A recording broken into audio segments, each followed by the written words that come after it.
Entonces, vamos a hablar de lo que es endometriosis, ¿ok? Quiero que tengan en consideración esto que les voy a decir. El endometrio normalmente debe crecer dentro de la mucosa del útero. Ese es su lugar habitual. Cuando tenemos presencia de tejido endometrial glandular y o estromal activo por fuera de la cavidad uterina, a eso se le conoce con el nombre de endometriosis, ¿ok? La presencia de tejido endometrial glandular o estromal activo por fuera de la cavidad uterina, a eso se le conoce con el nombre de endometriosis. Es decir, que es el tejido de endometrio que se encuentra de forma ectópica en otro lugar, ¿ok? Esto puede ser a nivel de la pelvis o a nivel extrapélvico, ¿ok? Se considera como una enfermedad crónica, progresiva y recidivante invasora asociado a mecanismos inflamatorios.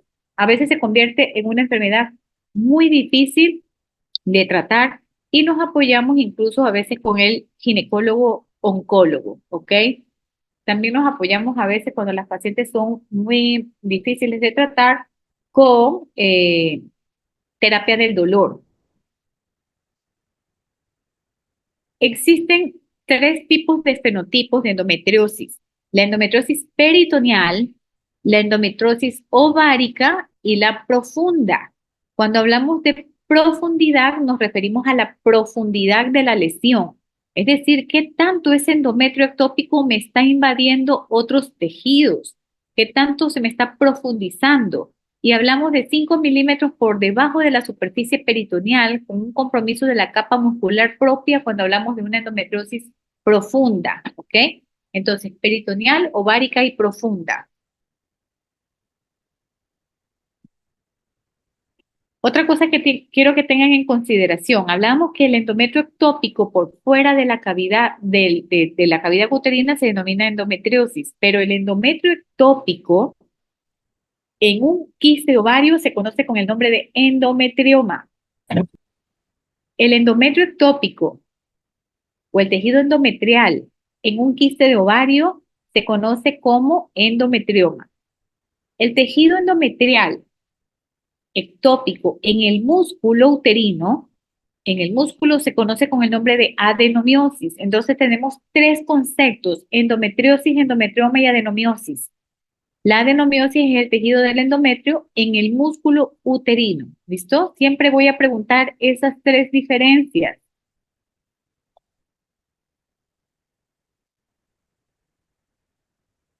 Hablábamos que habían tres fenotipos: la superficial, la profunda y la ovárica.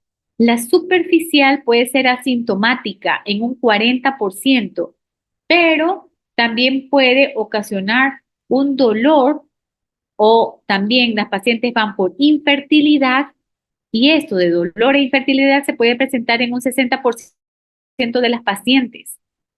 Por lo general se encuentra en adolescentes entre un 40 a 70%. La endometriosis profunda, la endometriosis profunda causa dolor e infertilidad en un 10 en un 3 al 10% de las pacientes y tiene una prevalencia menor en la población, y la prevalencia es de 0,2 a 5% de la población general. Esta endometriosis profunda son las que a veces son más difíciles de tratar porque les ocasionan un dolor muy intenso a las pacientes, ¿ok? Y la endometriosis ovárica, esa es asintomática entre un 17 a 44%, y el dolor y la infertilidad la podemos encontrar en un 30% de las pacientes.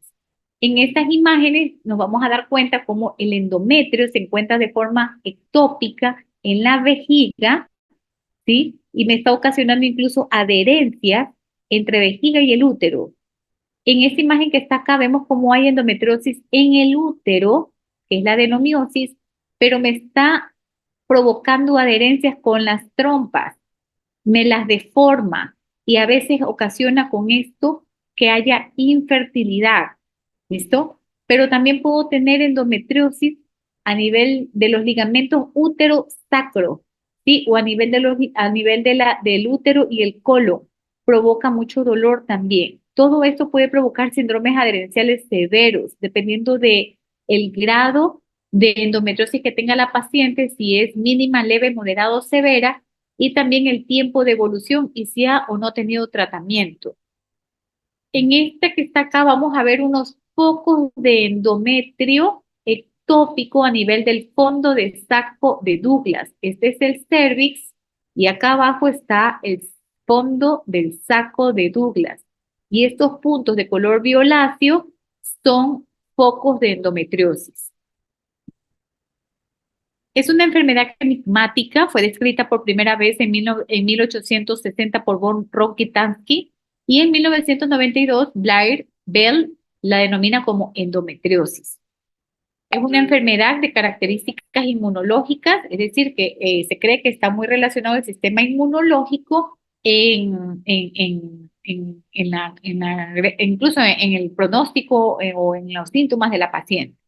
Dice que Mayer en 1919 hablaba de la hipótesis de la metaplasia del epitelio celómico y Sanson en 1927 habla del flujo menstrual retrógrado tubárico como causa de la endometriosis. Es lo que más se habla ahora del flujo menstrual retrógrado tubárico, es decir, que cuando la paciente está menstruando, la sangre de ese endometrio que se está descamando cae a través de la vagina, pero hay otro porcentaje de ese flujo menstrual que se va de forma retrógrada a través de las tubas y cae en la cavidad pélvica. Y ahí también se habla de que existen ciertos estados inmunológicos de la paciente que hace que una vez que ese endometrio cae en la pelvis, se pueda formar por metaplasia del epitelio celómico, se pueda formar esos siembras de ese endometrio a ese nivel. ¿Listo? Los datos disponibles para la endometriosis son muy variados, ¿sí? Afecta, dice, más o menos al 10 al 15% de la población en edad reproductiva y no todas las pacientes con dolor pélvico o con dismenorrea tienen endometriosis, pero tampoco todas las endometriosis tienen síntomas. ¿Por qué habla mucho de la dismenorrea? Porque recuerde que cuando la paciente está con la menstruación, está sangrando a través de la cavidad vaginal, pero decimos que la endometriosis, como son focos de endometrio que se encuentran de forma ectópica en cualquier parte pélvica o extrapélvica, entonces asimismo cuando se descama el endometrio a través de la vagina, también se descama ese endometrio allá a nivel de la pelvis. Todo líquido que caiga en la pelvis provoca dolor, ¿sí? Entonces, eso le provoca mucho dolor a la paciente. Esta situación y la necesidad de tener un procedimiento quirúrgico para dar el diagnóstico imposibilitan muchas veces conocer realmente la incidencia y la prevalencia de la población general. ¿Por qué decimos eso? Porque no todas las pacientes tienen síntomas, porque para poder diagnosticar una endometriosis muchas veces necesito de una laparoscopia, por ejemplo. Entonces, como no siempre se le hacen los procedimientos quirúrgicos, como no todas las pacientes cuentan con un cuadro clínico muy llamativo, entonces se desconoce realmente la incidencia y la prevalencia, ¿ok? Se dice que se afecta más o menos del 20-50% de las mujeres infértiles y también que afecta 30 al 80% de las mujeres con dolor pélvico crónico. Es decir, aquella mujer que tiene un dolor pélvico crónico, que haya recibido tratamiento y no se llega a un diagnóstico, busque por favor endometriosis, ¿ok? ¿Cuáles son los compromisos más frecuentes o los lugares más frecuentes de este endometrio ectópico? En el ligamento uterosacro. Ocasiona mucho dolor, ¿listo? También a nivel del tabique rectovaginal. Aquí a nivel del tabique rectovaginal. Se ven en un 21%. Esto de aquí casi siempre hablamos cuando hay endometriosis en el tabique rectovaginal, una endometriosis profunda.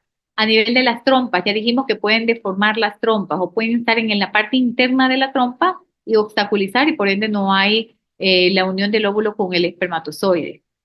También podemos tener endometriosis a nivel del intestino en un 8 al 12% de los casos y lo que la paciente va a presentar es sangrado rectal cuando está menstruando.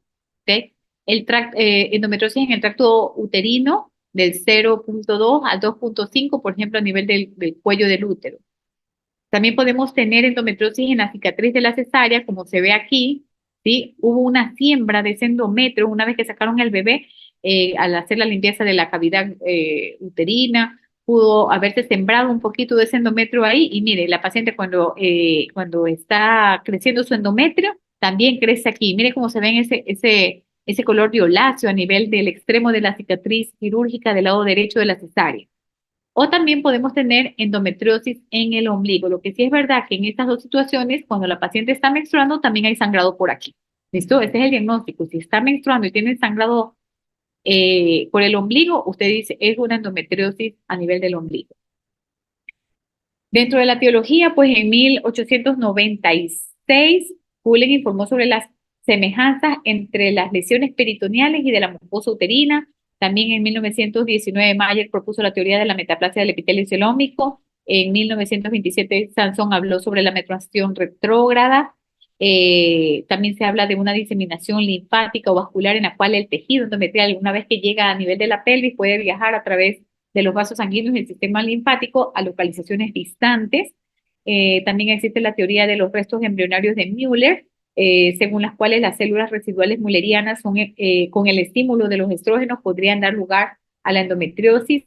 Son diferentes las teorías, sí, pero lo que sí que se toma en cuenta es que puede haber una deficiencia inmunológica que ayuda a que esta menstruación retrógrada se pueda implantar, porque se veía en estudios que había muchas mujeres que podían tener menstruación retrógrada y que no todas tenían endometriosis, así que se atribuía a que la menstruación retrógrada podía estar sumado también a una deficiencia inmunológica, a factores genéticos propios de la paciente o factores ambientales que pudieran hacer que esas siembras de endometrio comenzaran a presentar pues este cuadro clínico de las pacientes, ¿ok?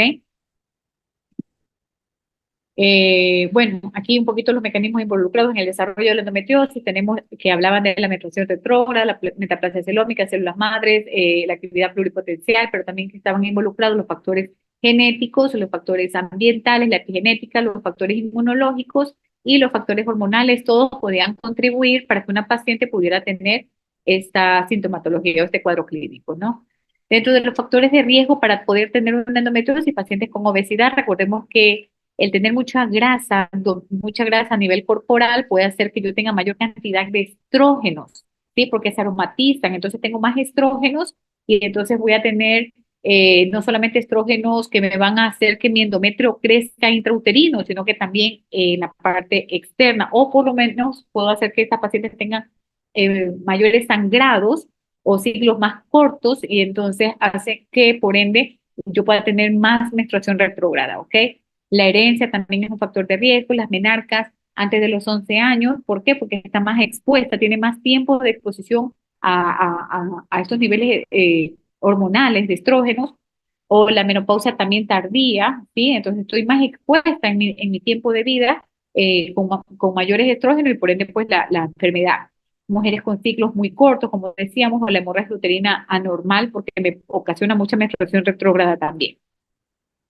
Lo que sí se dice es que la dismenorrea, que es el dolor con la menstruación, el dolor pélvico crónico, la dispareunia, disuria, hematuria, disquexia o hematoquesia, que es el sangrado con las heces, cíclico, de forma cíclica, va a ser el diagnóstico de la endometriosis, ¿ok? Y también la infertilidad. Sí, la infertilidad, las pacientes muchas veces van a la consulta porque están buscando tener un bebé y ahí se dan cuenta que lo que tienen es un diagnóstico de endometriosis. El diagnóstico de endometriosis puede retardarse o retrasarse para poder hacer el diagnóstico hasta 8 años, dice. Hasta 8 años se puede demorar para llegar al diagnóstico. Lo que sí es verdad que ante la sospecha de endometriosis, yo voy a tener una dismenorrea, un dolor pélvico crónico sobre todo, o la paciente que no ha podido quedar en embarazo, pues usted estudia endometriosis, ¿ok? Es importante el examen físico, de repente si coloco un especulo veo un foco de color violáceo y entonces digo, ahí hay una endometriosis. La ecografía pélvica transvaginal, ahora se pide como mapeo de endometriosis profunda cuando no tenemos algún cuadro característico en la ecografía, aunque la ecografía transvaginal me puede hablar de 8 criterios ecográficos de adenomiosis. Recordemos que la adenomiosis es el tejido de endometrio en el músculo uterino. Entonces, si tengo adenomiosis, probablemente también tenga endometriosis. ¿Listo? La resonancia magnética también me ayuda como diagnóstico, estudio de imagen de diagnóstico, sobre todo endometriosis profunda, y la laparoscopia, que es el gol estándar, me ayuda a identificar esos focos de endometriosis, pero también a hacer cauterizaciones, ¿sí?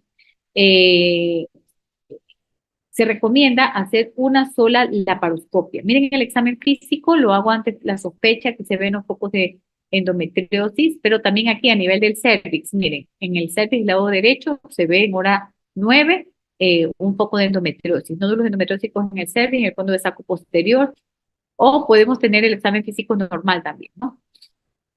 El tratamiento. Ante la sospecha de endometriosis se debe iniciar un tratamiento empírico hormonal de primera línea. Anticonceptivos combinados o anticonceptivos solo a base de progestágeno. ¿Ok? Las opciones de tratamiento. AINES.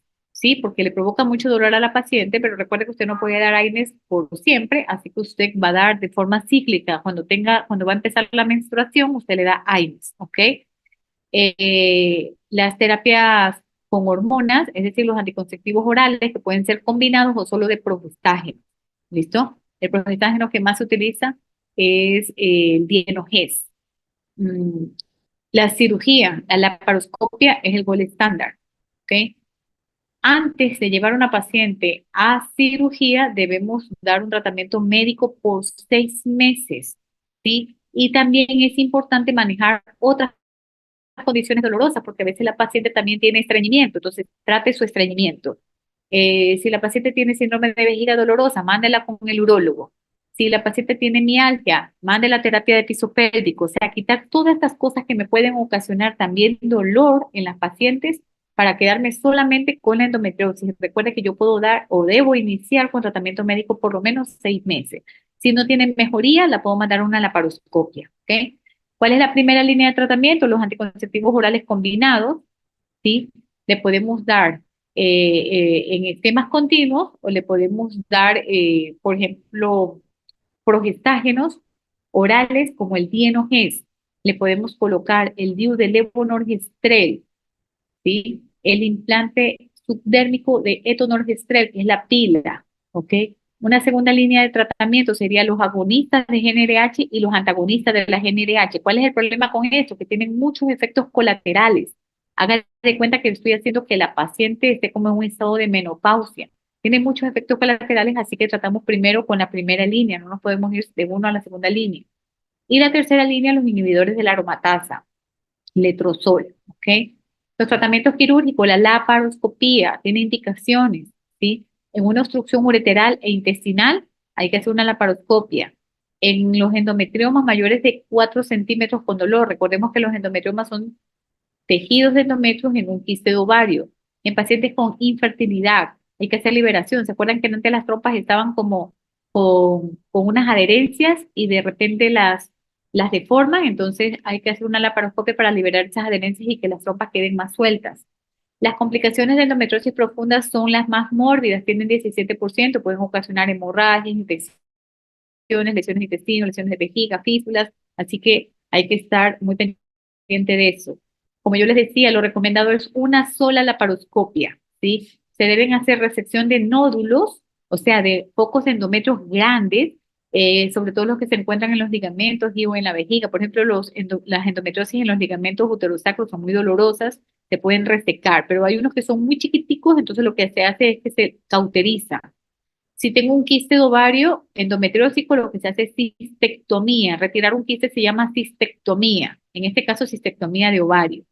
Y se puede hacer o no histerectomía, pero recuerde que si usted hace una histerectomía, le quedan sus ovarios, que son la parte hormonal, es decir, que van a seguir creciendo esos focos de endometriosis y por ende me tengo que ayudar con un progestágeno para bloquear un poquito las funciones que hace el estrógeno al activar ese endometrio. Recuerden que el opositor del estrógeno es el... ¿Alguna pregunta de esto?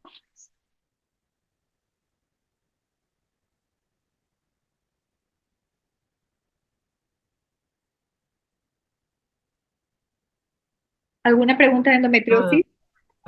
No, ninguna. Sí se entiende, ¿no?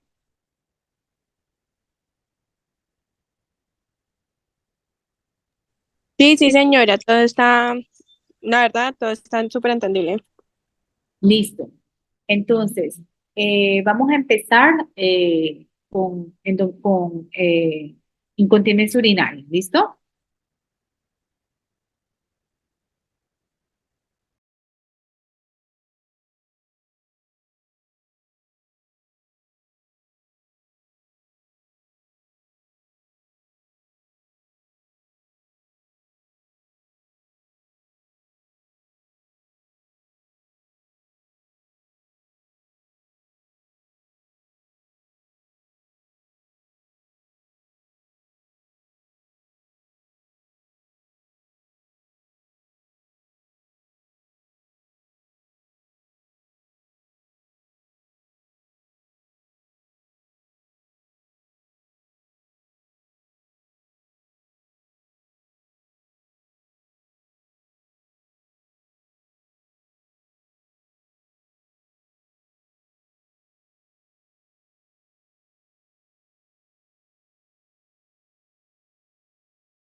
Listo. Nos falta pocos minutos para que se termine la reunión, así que nos volvemos a conectar, ¿ok? Incontinencia urinaria. La incontinencia urinaria, pero un ratico.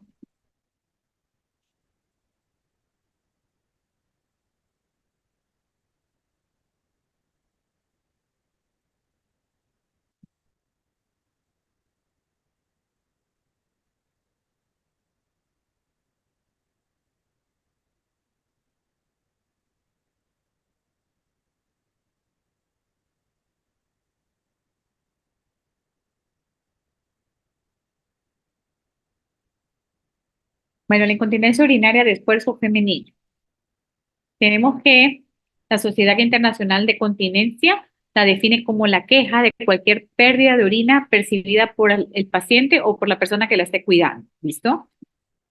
La incontinencia urinaria tiene un alto impacto en la vida sexual de las mujeres, repercute en la salud mental y social y afecta profundamente en la autoestima y puede llegar incluso a ser un desencadenante de depresión en las pacientes. Dice que una de cada 10 mujeres buscan atención médica y que el resto no lo hace porque le da pena, le da vergüenza o le da pudor o muchas pacientes piensan que es parte del envejecimiento, ¿listo?